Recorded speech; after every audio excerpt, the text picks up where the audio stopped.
സുപ്രഭാതത്തിൽ നമ്മുടെ ബന്ധുക്കൾ സ്വന്തക്കളെ കണ്ടുകൊണ്ടിരുന്നിട്ട് നമുക്ക് ആരെയും കാണാൻ പറ്റാത്തൊരവസ്ഥ വന്നത് എങ്ങനെയുണ്ട്? ഞാനിന്ന് പറയാൻ പോകുന്നത് 20-20-20 റൂളിനെ പറ്റിയാണ്. നിങ്ങൾ മൊബൈൽ, കമ്പ്യൂട്ടർ എന്നിവ പ്രൊലോങ്ഡ് ആയിട്ട് യൂസ് ചെയ്യുന്നവരാണെങ്കിൽ എല്ലാ 20 മിനിറ്റ് കൂടുമ്പോഴും 20 അടി ദൂരത്തേക്ക് ഒരു 20 സെക്കൻഡ് നോക്കി കണ്ണിന് റിലാക്സേഷൻ കൊടുക്കുക. ഇത് നമ്മുടെ കണ്ണിൻ്റെ ഹെൽത്തിനും അതുപോലെ കണ്ണിൻ്റെ സ്ട്രെയിൻ കുറയാനും വളരെയധികം ഹെൽപ്ഫുള്ളാണ്. ഇത് നമ്മുടെ കണ്ണിൻ്റെ കൃഷ്ണമണിയുടെ ഭാഗമാണ്. ഇത് നമ്മുടെ കണ്ണിൻ്റെ ലെൻസ്, അതായത് തിമിരം ബാധിക്കുന്ന ഭാഗം. ഇത് നമ്മുടെ കണ്ണിൻ്റെ ഞരമ്പിൻ്റെ ഭാഗമാണ്. ലെൻസിനെ ബാധിക്കുന്ന തിമിരം എന്നുള്ളതാണ്.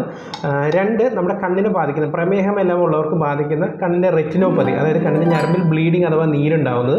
3 വരുന്നതാണ് ഗ്ലോക്കോമ, അഥവാ കണ്ണിൽ പ്രഷർ കൂടുതൽ കണ്ണിൻ്റെ ഞരമ്പിനെ ബാധിക്കുന്ന രോഗം. ഞാൻ ഇപ്പോൾ നിൽക്കുന്നത് തൃശ്ശൂരാണ്, മലബാർ ഐ ഹോസ്പിറ്റലാണ്, നായ്ക്കനാലിൽ. തീർച്ചയായിട്ടും ഒരാഴ്ചയ്ക്ക് സൗജന്യമായിട്ടുള്ള ചെക്കപ്പും കാര്യങ്ങളൊക്കെ അവിടെ ചെയ്യുന്നത്. അത് തന്നെയല്ല, സർജറിക്ക് ഓഫറും കാര്യങ്ങളൊക്കെ നന്നായിട്ട് കൊടുക്കുന്നുണ്ട്. കൂടുതൽ വിവരങ്ങൾ അറിയാനായിട്ട് ഞാൻ നമ്പർ കൊടുക്കാം. തീർച്ചയായിട്ടും സൗകര്യം പ്രയോജനപ്പെടുത്താം കേട്ടോ. Thank you.